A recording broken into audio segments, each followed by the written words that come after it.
Nós fizemos um plano de governo e nossa equipe é o único que tem também um plano de ação ao plano de governo. O que é isso? O plano de ação é aonde se encaixa na legislação esse plano de governo. Correio de Atibaia nas eleições 2020.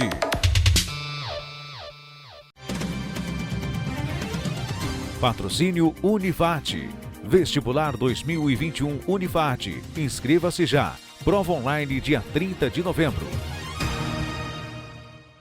Olá, essa é uma série de entrevistas do Correio de Atibaia sobre as eleições 2020 no município.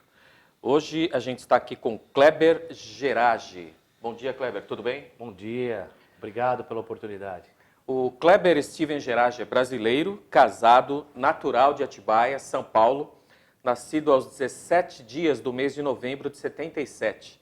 Ele é graduado em Ciências Jurídicas pela Universidade de São Francisco de Bragança Paulista, advogado titular da advocacia Dr. Kleber Steven Gerage, com inscrição na Ordem dos Advogados do Brasil, OAB, número 355-105. Ele atua em diversas áreas do direito, é advogado defensor dativo, inscrito na assistência judiciária gratuita suplementar da Defensoria Pública do Estado de São Paulo, convênio com a OAB de São Paulo. Ele é jornalista de denúncia. Ele é jornalista de denúncia sob MTB 82750 São Paulo, processo número 4641686-2016-41. Kleber também é diretor-geral de denúncia do Centro de Denúncia do Brasil, diretor-geral anticorrupção do Centro de Combate à Corrupção, diretor-presidente executivo da Associação dos Advogados do Brasil e diretor-presidente executivo da Associação dos Advogados de Atibaia, coordenador-geral de assuntos jurídicos da Comissão de Defesa dos Militares do Brasil, da Associação dos Advogados do Brasil. Estamos aqui com ele hoje para falar das eleições 2020. Kleber, Atibaia está recebendo um número de pessoas que vêm para a cidade, algumas por conta da pandemia, outras também para passar um tempo, um final de semana ou uma temporada. O impacto do aumento dessa população já pode ser sentido com a oferta de água do SAAI e a falta de água em alguns bairros, né? Como o Poder Municipal deve se planejar para essa realidade e a realidade pós-Covid? Vamos lá. É um problema bem sério na cidade, que não houve um planejamento pensando no futuro. Aí eu falo de governos anteriores, que não planejaram o futuro para receber esse crescimento gradual que estamos aí enfrentando na cidade. E o pior, não houve investimentos. Hoje o SAAI de Atibaia está loteado em cargos políticos por pessoas não qualificadas, técnicas que pudessem realmente fazer uma política pública de saneamento básico, de infraestrutura básica realmente correta e que acompanhasse o crescimento da sociedade e da cidade. Então, o resultado está aí, falta de fiscalização na área ambiental, a contaminação de todo o córrego do Onofre, que resultou nessa questão da paralisação do fornecimento de água, e não houve-se, de fato, os investimentos planejados com eficiência. Então, a estratégia do nosso plano de governo é rever essa questão, abrir as contas públicas do SAAI, que está endividado. Até o semestre deste ano primeiro, eu denunciei esse esquema da dívida de 78 milhões. Hoje está bem maior e não dá para se entender, porque o SAAI Atibaia sempre foi uma autarquia que tinha condições financeiras de manter a sua estrutura.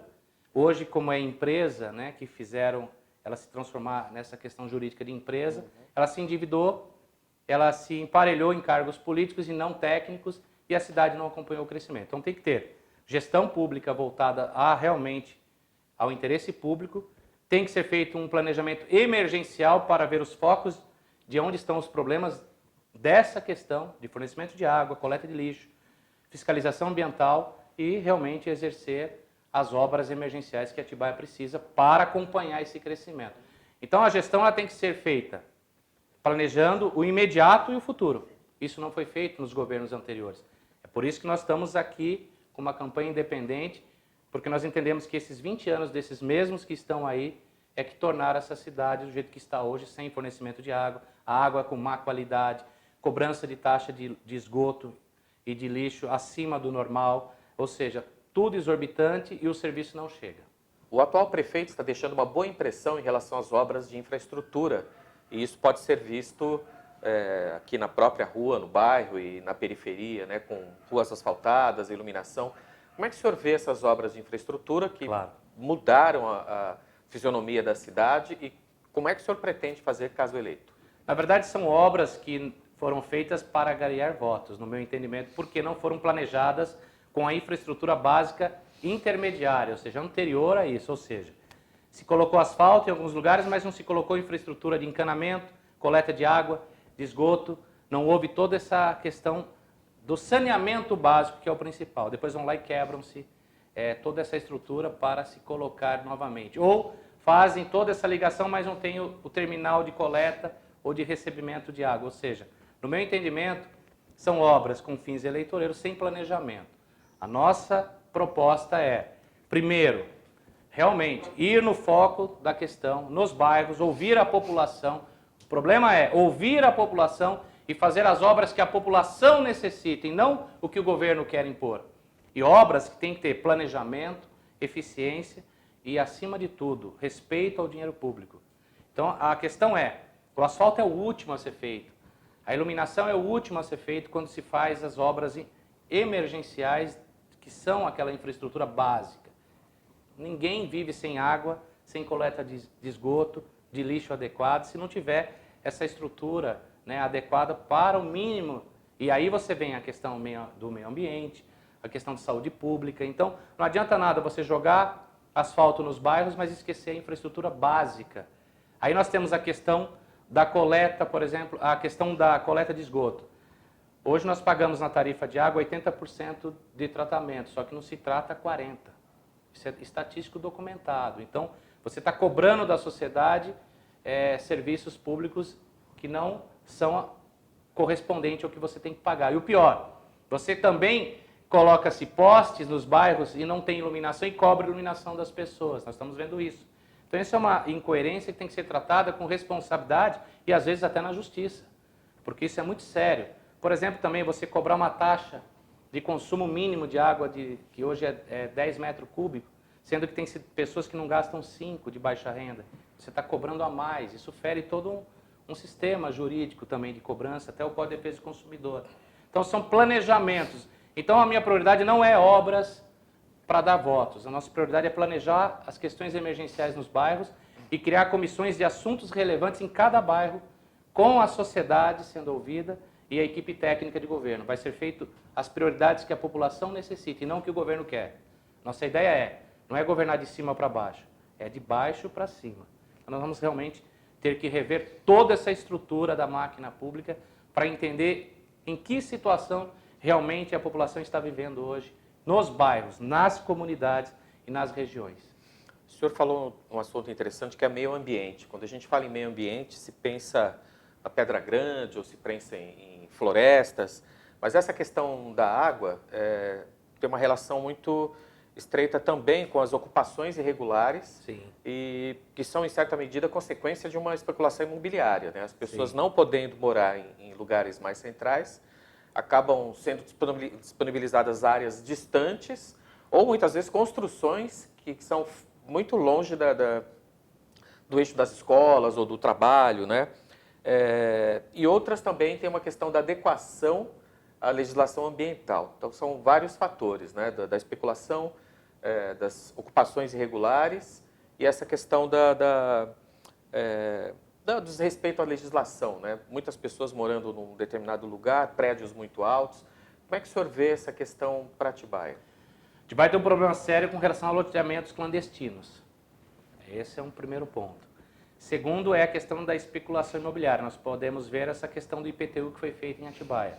Foi planejada por uma equipe de especuladores imobiliários, não pessoas técnicas, não peritos em questões de georreferenciamento de área urbana, e simplesmente criar um índice, uma estatística, uma lei municipal para se formar um novo modelo de IPTU com um fim específico de realmente especular a questão imobiliária. Se esqueceu-se do meio ambiente, da questão da responsabilidade social E aí o que você tem? Por exemplo, a questão do meio ambiente nos bairros distantes.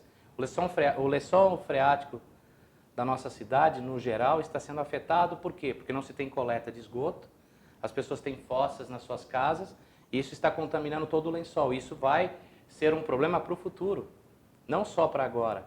Então tem que se planejar nessas... Primeiro que tem que ter mão de ferro com relação a essa questão das irregularidades de condomínios, que estão aí loteamentos irregulares. O governo abriu a mão, tudo foi feito de qualquer jeito, e aí depois não vão lá para regularizar. E quem é penalizado com isso? O cidadão que mora distante. Então nós temos que ter essa responsabilidade de executar obras planejadas com eficiência, mas respeito à questão do meio ambiente. O meio ambiente não é só ali a pedra grande, como se fala. Pelo contrário, o meio ambiente é todo o entorno da nossa cidade. E hoje nós temos um problema nessa questão. Nós não temos uma política pública séria voltada à proteção do meio ambiente. Até porque o meio ambiente em Atibaia hoje é tratado como um departamento e não uma secretaria de poder de polícia. Então tudo isso tem que ser feito o quê? Nós vamos ter que fazer um check-up em tudo que tem na administração, porque nós também desconhecemos por dentro o que está realmente escondido, para que a gente possa planejar a cidade num todo. E só vai conseguir planejar ouvindo a sociedade e trazendo pessoas que realmente tenham comprometimento com o interesse público e não com o fim financeiro. Ok. O senhor tem uma proximidade com a segurança pública, né? com os órgãos, com os membros da segurança pública.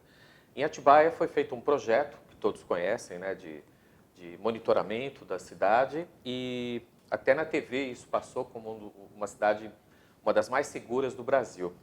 É possível dizer que a cidade é mais segura, e o que o senhor tem de metas para um próximo governo, caso... Da mesma forma que se colocou na mídia, e também a mídia nacional também colocou que a cidade é uma das mais a desejar na segurança pública. Eu falo para vocês com tranquilidade que nós estudamos essa questão com pessoas técnicas realmente de segurança pública. É inaceitável, eu vou falar sobre a questão das câmeras, nós temos uma visão totalmente diferente disso e bem mais moderna. É inaceitável você ter esse programa que é o GGI, Gabinete de Gestão Integrada, ser comandada por um político, que é o vice-prefeito, que é isso que acontece hoje. A pasta de comando é de um gestor político e não de um gestor em segurança pública. Então nós vamos acabar com essa questão desse projeto do GGI, que não é um modelo já obsoleto, que só visa fazer pirotecnia. Você pega 20, 30 carros e sai fazer fiscalização em posturas, em locais de bares, e não realmente fazer segurança pública com investigação, com inteligência. Isso para mim é pirotecnia. Quem tem que ir nos bairros fazer fiscalização de postura é os órgãos de fiscalização da prefeitura e não segurança pública. Bom, nossa proposta é muito simples. Nós vamos criar um centro de inteligência e segurança pública, nós vamos criar uma estrutura física com material humano e material de equipamentos, e esse local terá um grupo gestor em segurança pública que será administrado por eles, gestores. O político, o prefeito, vai ter o mínimo que ele vai fazer de ingerência ali é dar o material humano e o material financeiro. Ele não pode interferir nas questões de inteligência, de investigação, de investimentos. Vamos investir para redobrar essa questão, para aumentar realmente o efetivo da Guarda Municipal e dar poder para que a Guarda também participe dessa gestão do controle de inteligência dentro da segurança pública. Porque nós temos que ter segurança pública sem ingerência política. Aí sim, dando material, dando equipamento de logística, eu tenho certeza que tendo um gestor no comando, junto com a Polícia Militar, Polícia Civil, Polícia Rodoviária Estadual, Federal, ou seja, toda a logística com a Guarda Civil Municipal, comandada por eles mesmos, eles vão poder desenvolver políticas públicas realmente de segurança pública, voltada à inteligência, à investigação e à prevenção, não só no momento do crime, e acabar com esse show de pirotecnia na cidade. A questão das câmeras, que a gente fala que é um mural, né? É o famoso mural digital. Muralha digital. Muralha digital. Nós entendemos, ela está obsoleta, das 32 câmeras, apenas 17 estão funcionando, nós já levantamos isso, 4 estão em manutenção, são equipamentos antigos que custaram 30 milhões para a cidade manter isso.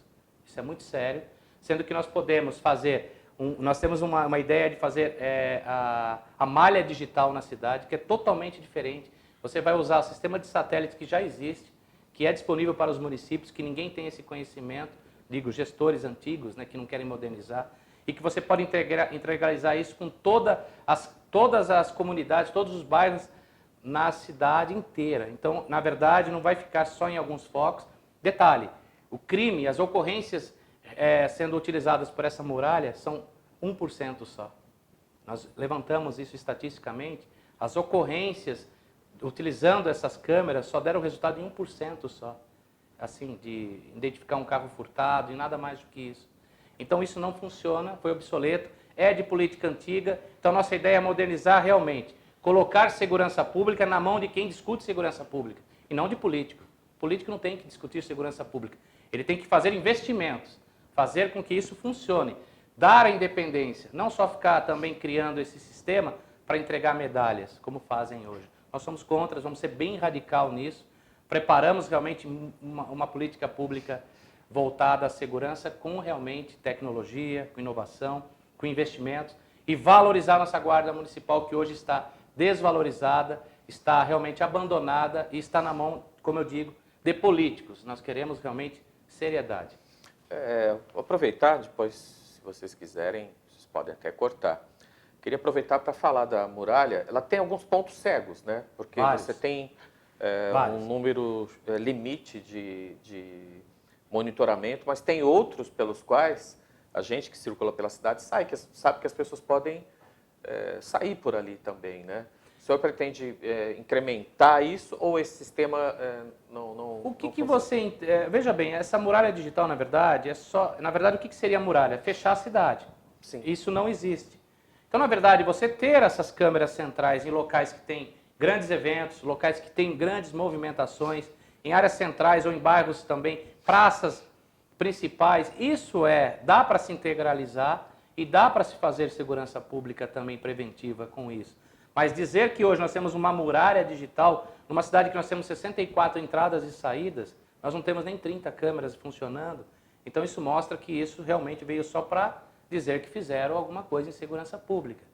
E mais, terceirizar um serviço desse é um crime, porque nós temos equipe técnica que pode desenvolver esse tipo de trabalho dentro da própria gestão. É por isso que nós temos que despolitizar a questão do GGI, nós vamos criar o Centro de Inteligência e Segurança Pública, porque é ali que vai ter que ser as decisões. E o governo tem que dar o aporte. Ele não pode intervir, eu quero que faça assim. Não, você não tem que querer. Você não é técnico nessa área. Você tem que entender que quem tem que fazer isso são os técnicos em segurança pública. Então, eu acho que é uma falha, é uma enganação e vai ter que ser feito um check-up de todos esses projetos que existem para ver o que funciona, manter ou melhorar e o que não funciona, tirar realmente e buscar a responsabilidade do gestor público que gastou dinheiro irregularmente. Porque se não presta, vai ter que devolver o dinheiro. É assim que nós vamos trabalhar. O senhor falou do GGI, que é uma das, digamos assim, grandes estrelas da segurança pública hoje em Atibaia, né? E tem sido muito divulgadas as ações e me parece que é um projeto interessante com o qual a administração tem trabalhado bastante, né? O senhor é um crítico desse projeto, desse sistema? Em absoluto. Eu digo para você que não é planejado, não tem um trabalho preventivo, na verdade não tem um trabalho técnico de estudos sobre prevenção, inteligência e investigação. Ele é, na verdade, mais um modelo de fim político para fazer realmente pirotecnia, festa, para dizer que estão fazendo segurança pública. Eu não vejo isso como segurança pública quando há ingerência de que um vice-prefeito é o coordenador de todo esse programa. Eu vejo que só vai mudar realmente para fazer segurança pública com eficiência a partir do momento em que a ingerência política ficar de fora. E que realmente haver uma gestão de comando de agentes de segurança pública mesmo. E o município dar realmente o material necessário e o efetivo necessário. E não interferir nisso. Hoje eu sou crítico a isso, porque nós estamos vendo que a criminalidade voltou a crescer em todos os segmentos e hoje você não vê mais na rua nenhuma ação do GGI, por quê? Nós estamos em período eleitoral. Então, você ter essa questão de ter um órgão que tem interferência em gerência política, para mim, é ineficiente, é dinheiro jogado fora. E só um detalhe, tá? Eles só foram regularizar o GGI depois de 4 anos que eles criaram, quando eu denunciei ao Ministério Público, e o GGI nem lei municipal tinha para as ações que eles faziam, ou seja, não existiam protocolos, não existiam motivação jurídica e legal para os atos do GGI, e o que se torna até ilegal na questão de violação de direitos e tudo mais. Então, a minha visão é bem crítica, então nós vamos realmente estruturar isso, mudar e legalizar o que for necessário. Agora, chega de ingerência política. Não dá. Vamos lá. Em relação ao turismo, a gente sabe que Atibaia tem alguns pontos importantes, como a Pedra Grande, né, que é tombada e é conhecida no Brasil inteiro, e recebe muitos turistas, principalmente para esportes radicais. O senhor imagina aproveitar essa demanda para o turismo? Principalmente Sim. aquela área central que a gente vê hoje obsoleta, né? Na verdade, falar de turismo em Atibaia é falar no esquecimento da história da cidade. Nós não temos só a Pedra Grande, vou falar dela. Nós temos que ter nossa proposta é, primeiro, identificar os pontos históricos da nossa cidade que estão esquecidos, fazer com que esses pontos históricos possam virar pontos turísticos novamente, através de um planejamento. Nós vamos criar o Programa Municipal de Reestruturação do Turismo na cidade, porque quando você consegue identificar a memória da cidade, os pontos históricos da cidade, você cria os caminhos turísticos para esses locais e não mantém somente o que já é conhecido. Resgatar a memória da cidade é realmente fazer esse tipo de turismo, voltar na história. Então, nossa ideia é o foco principal, buscar todas as estruturas históricas da cidade e reestruturar isso, ou revitalizar isso. Na questão da Pedra Grande, fazer um trabalho imediato de reestruturação também ambiental, de proteção, reabrir realmente para o turismo e o turismo esportivo. Nós temos sim propostas, inclusive, de trazer para Atibaia os campeonatos de voo livre, os campeonatos que a gente fala radicais de voos livres ali naquele local, dar a estrutura para que se possa chegar lá mais ecologicamente correto. Nós somos contra o asfaltamento daquela região, daquela estrada principal para subir no local, sendo que dá para se fazer outro tipo de manutenção, porque nós temos que manter a Pedra Grande e todo o entorno de maneira natural e acabar com os loteamentos que estão chegando próximo. Inclusive pela própria prefeitura que recentemente foi lá e invadiu algumas áreas e destruiu a parte ambiental. Então isso é um crime. Agora, turismo em Atibaia não existe há muito tempo. A pasta do turismo em Atibaia, nos últimos 8 anos, foi ocupada por 7 secretários, sendo deles nenhum especialista em turismo na cidade e a maioria vereadores. Então, isso tem que acabar também com o loteamento da pasta, como se fosse só para cargos políticos. Então, fechar a questão, realmente colocar técnicos, reestruturar toda a história da cidade, revitalizar os pontos históricos e também criar turismo nesses locais. E fazer com que a Pedra Grande realmente seja um ponto de encontro turismo e esportivo também, e de esportes radicais. Vai ter incentivo, sim. Quando o senhor fala em memória, o senhor fala de Congada também? Tudo que é da história da cidade, porque a história da cidade não é Festa das Flores e Morango. Ela não veio na nossa história. Foi criada para fim comercial. Hoje só se fala que Atibaia é festa de flores e morango. Não é. E digo mais sobre a festa de flores e morango. Eu tenho uma proposta bem radical. Nós vamos tirar da terceirização, que é uma entidade associativa que obtém lucro. Vamos criar uma lei municipal instituindo a festa como de domínio municipal da cidade, porque eles usam o nome da cidade e não pagam para isso. Usam o espaço público e cobram para dar entrada da população. Isso vai acabar. Nós vamos realmente criar uma lei municipal, trazendo essa festa de flores e morango para o domínio do governo, e nós vamos terceirizar com licitação a realização dessa festa, e aí sim vai ser aberta à população, e nós vamos aí trazer os investimentos, os investidores que não são escolhidos hoje por licitação, e sim por uma associação que enriquece meia dúzia de pessoas. Chega. Essa farra no nosso governo também vai acabar. Aí é gerar turismo com responsabilidade, com acessibilidade da população da cidade e abrindo espaço para todos que queiram, até para a associação que cuida da festa, ela também vai poder participar de uma licitação para poder, então, administrar a festa. Chega. Essas benesses vão acabar no nosso governo. Doutor Gerage, Fique à vontade. 2 importantes monumentos culturais da cidade, Cinitá e Casarão Júlia Ferraz. Como proceder? Bom, o Cinitá virou ali na Avenida do Cinema da corrupção, né? O prédio da corrupção. Porque se você olhar hoje, nos últimos 20 anos, 18, perdão, eu fiz um levantamento histórico do que foi gasto de lá para cá. Desde a compra em 2004, o prédio foi comprado para o município por 680 mil, e de lá para cá gastaram 6 milhões e 200 mil reais para manter obras e reformas e manter essa estrutura fechada. Isso é um crime, isso tem que ser investigado, aonde foi parar o dinheiro, e jamais isso era para ter acontecido. Isso aconteceu por quê? Porque esse modelo de gestão não tem responsabilidade com a área de cultura e lazer na cidade. Isso é um crime para a cultura, isso é um crime com o dinheiro público, 6 milhões e 200 mil, e já está em obra de novo, para ver quando vai abrir, não tem nem previsão. Então, é uma questão muito séria que tem que acabar isso na questão de polícia, já está no Ministério Público, que eu encaminhei isso também para que fosse investigado, porque existe dinheiro federal, dinheiro municipal e dinheiro estadual que foi empregado ali, e até hoje não se sabe aonde foi parar esse valor. A questão do casarão é uma questão jurídica, que realmente é grave, a nossa memória cultural ali também está esquecida, só que existe o problema entre a iniciativa privada e o público. É muito simples, o governo tem que ter coragem, o governo pode e tem que ter coragem, intervir naquilo, ou seja, municipalizar aquela questão através de um projeto de lei e aí dar o aporte através dos estudos necessários para fazer então a revitalização daquele local e aí sim conversar com a família que cuida do que é herdeira do casarão e falar, olha, nós vamos intervir nisso, mas nós vamos indenizar o que é o correto, porque isso é um patrimônio do município, não só de vocês. Então tem que haver a coragem do enfrentamento, mas não tomar nenhuma atitude em mão de ferro somente, chamar a sociedade, ouvir o que é necessário, mas dá para fazer. Não se faz porque não se tem política voltada para justamente resgatar a história da cidade. E cada vez mais o casarão está aí caindo em ruínas, vai chegar um momento que nós vamos ter mais nada ali para fazer, a não ser manter somente a história e uma plaquinha, que ali, ou fazer como fizeram, uma pintura na praça de um casarão também que existia lá, né, do hotel, que hoje só vem em memória. Então não se tem política séria voltada a isso. Então tem que ter coragem, enfrentamento.